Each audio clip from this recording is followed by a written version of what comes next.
All right, ready to dive into some seriously creepy Oh, stories. always up for a good scare. Okay, good, good. Because these aren't your typical ghost stories. Oh, what do you have for us?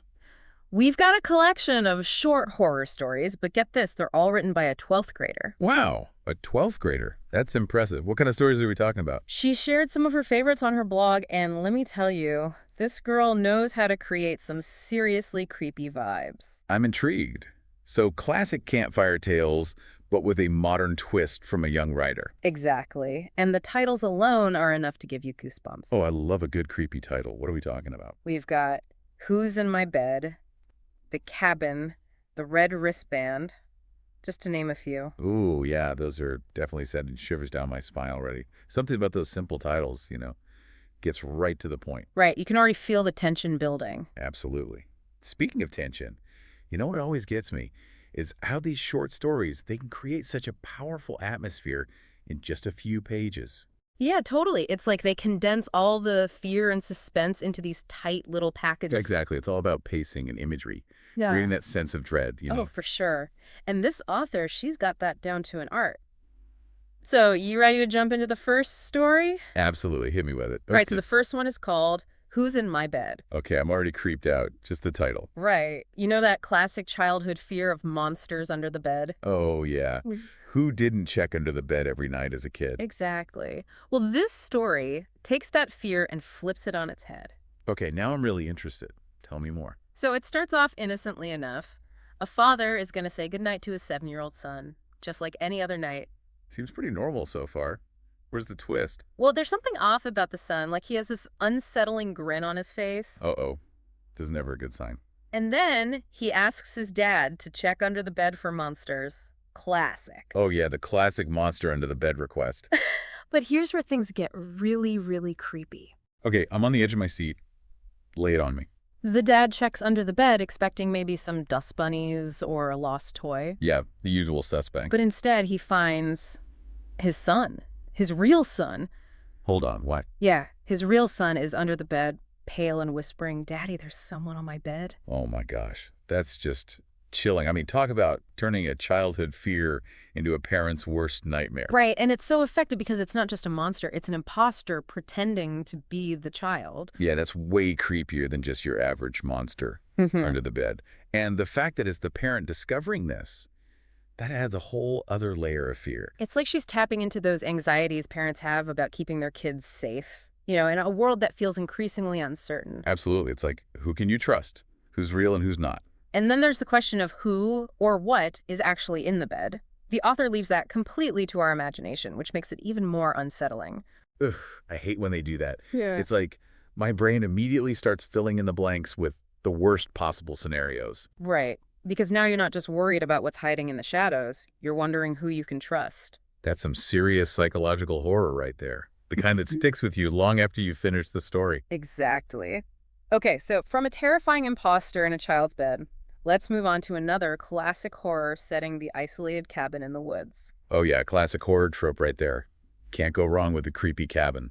What's this one called? This one is called The Cabin. It's all about a hiker who gets lost as darkness falls and stumbles upon this, creepy and rundown cabin.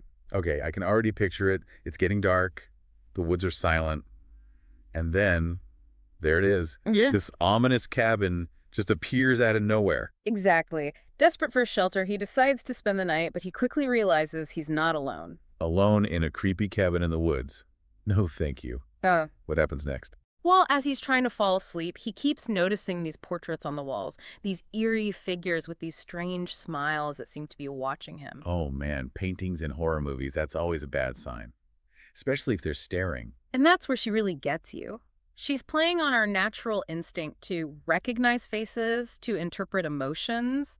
We're wired to look for signs of threat in faces. Yeah, it's like our primal instincts kicking in. Like, is this person friend or foe? Right, and these paintings, with their unsettling expressions, they trigger an immediate sense of unease, like being watched, even judged by these unknown figures. It's like the cabin itself is alive and observing him. Ooh, that gives me chills. And then there's the ending. The hiker wakes up in the morning, and instead of paintings, he sees windows. Wait, hold on. So the paintings were never real. It's such a brilliant twist because it makes you question everything you thought you knew about the story, about reality itself. Oh man, that's messed up. So was he hallucinating? Was there something supernatural going on? Yeah. I need answers. The author leaves it totally ambiguous. It's that uncertainty that makes it so effective, don't you think? Oh, absolutely. It's like, did any of that really happen? Or was it all in his head? It's that kind of psychological horror that really gets to me. It's that lingering sense of unease, of not knowing what's real that makes it so powerful. And that's exactly why we love a good horror story, right? The adrenaline, the suspense, the mind games. Okay, so from a creepy cabin with watchful portraits, let's shift gears to a different kind of unsettling location. Oh, where are we going now? Another haunted house. A graveyard. This time we're heading to a hospital. A hospital. Those can be creepy too. All those stories about strange things happening in hospitals late at night. What's the story called? This one is the Red Wristband, and it plays on that feeling of not being alone, even in a place we usually associate with safety and healing. Oh yeah, hospitals are definitely a mixed bag when it comes to horror. On the one hand, they're supposed to be places of healing, but on the other, there's so much vulnerability there, so much potential for things to go wrong. I'm definitely intrigued. Right. And this story really leans into that sense of unease. Okay, I'm hooked. Tell me more. What's the red wristband all about? It starts with a doctor working late one night. He needs to go down to the basement and gets into the elevator with this patient. Everything seems normal at first, except for one chilling detail. Ooh, a chilling detail. That's what I like to hear. What was it? Well, this particular hospital has a very specific wristband system, green for alive, red for deceased. Oh, wow, that's efficient, I guess, Yeah. but also kind of creepy, color coding the living and the dead. All right. And as the doctor is riding the elevator, he notices the patient doesn't have a button pressed, like she's just writing aimlessly. Uh-oh. Aimless wandering in a hospital is never a good sign. And then at the basement level, this man limps towards the elevator, and the doctor, in a moment of panic, slams the door shut. Okay, I can't blame him for that. I mean, late at night in a hospital basement, and a guy who looks like he shouldn't be there is trying to get on the elevator, I'd probably slam the door too. What happens next? Well, the patient questions his actions, and he says, "Did you see his wrist? It was red. He died last night. I would know. I did his surgery." Whoa. Okay, so the doctor is fully aware that this guy is deceased, and he's still terrified. That's not a good sign. Right. It's like if the doctor who deals with death on a daily basis is freaking out, then something truly messed up is happening. That's the moment, it's not just a normal hospital scare. There's something truly supernatural going on. Okay, I need to know what happens next. Does he explain why he's on the elevator? Well, then comes the twist. The patient simply lifts her wrist and asks, like this one. Oh no, don't tell me she has a red wristband too. And the doctor sees a red wristband. The story ends there. No way. So he's been riding the elevator with a dead woman this whole time. The author leaves you with that horrifying image of the woman's smile and the realization that he's been completely oblivious. Ugh, that's so creepy. It's like, how do you not notice you're in an elevator with a ghost? Especially when you're a doctor who just performed surgery on the guy. It's the kind of story that makes you question everything you thought you knew about life and death, right? Right. Like, what does it mean to be dead? Are they all around us? And that smile, just thinking about it is giving me goosebumps. And you know what's even creepier? That feeling of not being alone, even in a familiar place, is something we see again in the next story. Oh, really? Okay, lay it on me. What's the next one called? Is it another hospital story? This one is called White with Red, and it takes us into a whole apartment building and the mysteries lurking behind closed doors. Ooh, I love a good apartment building mystery. Tell me more. This one's all about a man who moves into a new apartment building, and right off the bat, the receptionist gives him a warning. Oh, what kind of warning? Like, don't use the elevator after midnight kind of thing. Even creepier. She tells him about a door on his floor with no number. A door with no number. Okay, that's pretty creepy. I'm already getting bad vibes. Did she tell him to stay away from it? You know, the kind of warning that just makes you want to do the exact opposite. Oh, absolutely. Curiosity killed the cat, right? So naturally, the guy can't resist. He has to peek through the keyhole. Oh, I knew it. He just had to see what was behind that door. What did he see? At first, he just sees an empty apartment, which is a little anticlimactic, but then he spots a woman standing in the corner facing the wall. Pale skin, long black hair. A little creepy, but he figures maybe she just values her privacy. Yeah, that's fair. I mean, everyone has their quirks. But still, pale skin, black hair, staring at a wall. Sounds a bit off. Right. And the image sticks with him. It's like a seed of unease has been planted. And so the next day, his curiosity gets the better of him, and he goes back to the keyhole. Of course he had to go back. What did he see this time? This time, though, all he sees is red. Red. Like the whole room was painted red? It's not paint. He assumes the woman has just covered the keyhole, but later when he mentions it to the receptionist, Yeah. well, let's just say he probably wishes he had never asked. Uh-oh. That sounds ominous. What did the receptionist tell him? She drops this bombshell about the apartment's previous occupants. Oh no, I knew there was going to be some backstory to this. A couple with pale skin, black hair, and red eyes. Red eyes, like glowing red eyes. And the husband went mad and killed his wife. Wait, so the woman he saw in the apartment, who was she? The implication is clear. What the man saw wasn't just a woman covering the peephole. It was something far more sinister. Oh man, that's creepy. So he's essentially living next door to a ghost now. It's like she's playing with those classic horror tropes. The pale skin, the black hair, the red eyes, evoking images of vampires, demons, something otherworldly. Absolutely. She's tapping into that fear of the unknown, the things that go bump in the night. And you know what's so effective about this story? She never explicitly says what the man saw. It's our imagination that fills in the blanks, which is always scarier than anything she could have written. Oh, for sure. Our imaginations can conjure up some truly terrifying things, Yeah. especially when you're dealing with a creepy red-eyed ghost. Right. And it's that open ending that makes it so unsettling. You're left wondering, what did he actually see? What happened in that apartment? And is whatever was behind that door still out there? Ugh, so many questions. I hate when horror stories leave you hanging like that. It's like, I need closure. But I guess that's also part of the appeal, right? It's that lingering sense of mystery and dread that keeps us coming back for more. Absolutely. The not knowing is sometimes the scariest part. Hey, Okay, so we've had a creepy kid, haunted cabin, a hospital ghost, and now a mysterious apartment dweller. What's next on this 12th grader's horror hit list? the final story in this collection is called A Mother's Call, and it takes us to a place we all know, home. Home. Okay, so we're going from public spaces to something more intimate, more personal. I like it. Home is supposed to be our safe space, so I'm really curious to see how she turns that into something terrifying. This one messed with my head because it plays on the fear of trusting our senses, especially something as familiar and comforting as our own mother's voice. Oh, wow. Okay, that's hitting close to home, literally. Messing with someone's mother's voice. Yeah.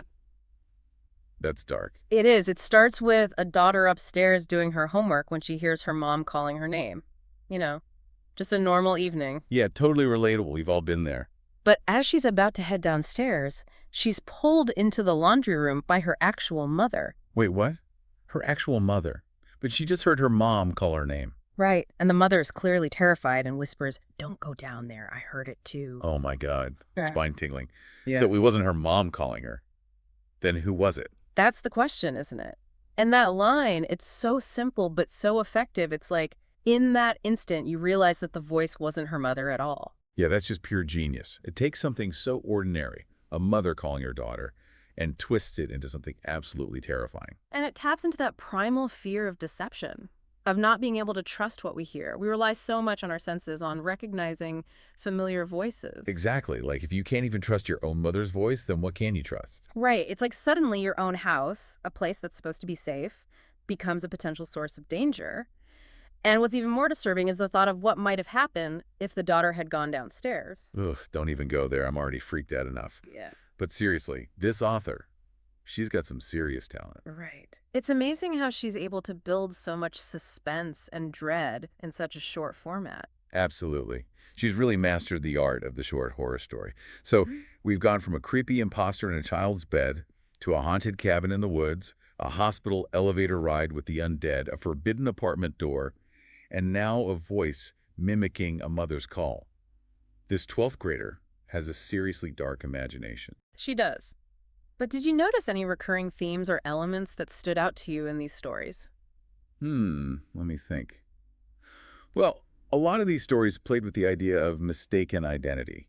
You know, like you can't trust what you see or hear. Oh, yeah. Like in Who's in My Bed and the red wristband. Exactly. The characters realize too late they've been interacting with someone or something, That isn't what it seems. And it's not just about the fear of the unknown, it's about the fear of the familiar becoming sinister. Right. It's like she's taking these everyday situations and injecting them with paranoia and dread.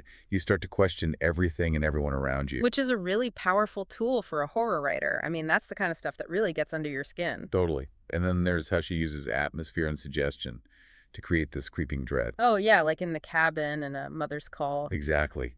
She leaves so much to the imagination, letting the reader fill in the blanks with their own fears. It's that classic show, don't tell approach. Right. And it works so well in horror. She doesn't need to spell everything out for us. She gives us just enough to spark our imaginations, and honestly, what we imagine is always scarier. Oh, 100%. It's like our brains go to the darkest places when we're left to fill in the gaps.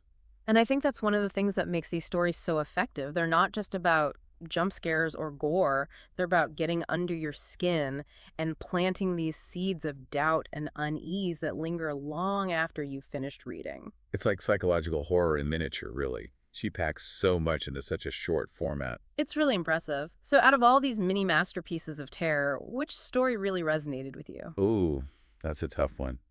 They all have their own unique brand of creepy. But I think A Mother's Call stuck with me the most. That idea of not being able to trust even your own mother's voice, it's just so unsettling. Yeah, that one was definitely a mind trip. It makes you realize that even the most familiar, comforting things can be twisted into something terrifying. Absolutely. And it plays on that universal fear of deception, of losing our grip on reality. Like, if we can't even trust our own senses, then what can we trust? I totally agree. That one really got to me too. What about you? Which story left you feeling the most creeped out? That's a good question. I think for me, it was The Cabin. Really? Why that one? I don't know, there's just something about being isolated and alone in the dark that really freaks me out. And the way she described the cabin, those creepy portraits, it just felt so real, so unsettling. You know, you bring up a good point. A lot of these stories play on that primal fear of isolation and vulnerability, whether it's being alone in a dark cabin or trapped in an elevator with someone who's supposed to be dead. It's like she's tapping into those deep-seated fears that we all have about being alone, helpless, and surrounded by danger. And I think that's why horror, as a genre, continues to fascinate us. It allows us to explore those fears in a safe environment, to confront the darkness without actually putting ourselves in harm's way. Yeah, there's definitely something cathartic about reading a good horror story and letting yourself get scared. Right. It's like a controlled dose of adrenaline, and it makes you appreciate the safety and comfort of your own reality even more. So as we wrap up our deep dive into these creepy tales from a teenage horror prodigy, I want to leave you with this thought. What is it about horror that draws you in? What kind of scary stories stick with you long after you've closed the book or turned off the movie? That's such a great question because ultimately, the stories we choose to consume say something about us, about our fears, our fascinations, and maybe even our deepest desires. So I encourage you to think about the horror stories that have left a lasting impression on you. And don't be afraid to embrace the darkness. After all, it's in those shadowy corners that we often find the most fascinating and thought-provoking stories. And who knows, maybe you have a few creepy tales of your own lurking just beneath the surface. Until next time, dear listeners, keep exploring those dark corners, but always remember to keep a light on. It's amazing, isn't it? How just a few words can really get under your skin. Oh, absolutely. Especially when those words are crafted by someone with a talent for horror. It's like they have this ability to tap into our deepest fears and anxieties. And this 12th grader, she's clearly got that talent. I mean, these stories, they're not just scary, they're also incredibly thought-provoking. Right. They make you think about the world in a different way, about the things that we take for granted, the things that we try not to think about. Like the fact that maybe we're not as safe and secure as we like to believe, or that the people we trust the most might not be who they seem. Exactly. And that's what good horror does, right? Yeah. It forces us to confront those uncomfortable truths. It makes us question our assumptions and examine the dark corners of our own minds. And sometimes those dark corners are a lot scarier than anything we could imagine out there in the world. Oh, for sure. Because our imaginations can run wild, especially when we're dealing with the unknown. So, as we wrap up our deep dive into these short, scary stories, I want to leave our listeners with one final thought. Okay, I'm all ears. What's the takeaway here? What do your favorite scary stories say about you? Ooh, that's a good one. I like that. Because the stories we gravitate towards, the ones that really stick with us, they often reveal something about our own fears and anxieties. Exactly. So think about it. What are the themes or situations in horror that really resonate with you? What keeps you up at night? Because sometimes facing our fears, even through fiction, can be a powerful way to understand ourselves better. It's like holding a mirror up to your subconscious and seeing what's lurking beneath the surface. Exactly. And who knows? Maybe by confronting those fears, we can learn to overcome them, or at least learn to live with them a little bit better. So, dear listeners, keep exploring those dark corners of your imagination, but always remember to keep a light on. And maybe, just maybe, those shadows won't seem quite so scary after all. Until next time, sweet dreams. Or maybe not so sweet dreams, depending on your taste in horror.